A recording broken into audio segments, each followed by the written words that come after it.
So I just finished doing the final walkthrough of the condo. We are finally done with renovations. It took a little bit more time and money than I expected, but overall, I am happy how everything came out. I ended up spending a little bit more money on finishes, and there were some things that needed to be fixed that I did not expect. But like I said, overall, everything came out really nice, and I am so happy how everything turned out.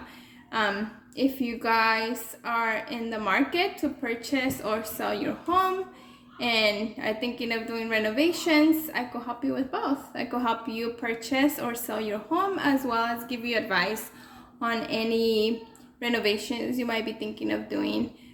So if you need help with that, give me a call.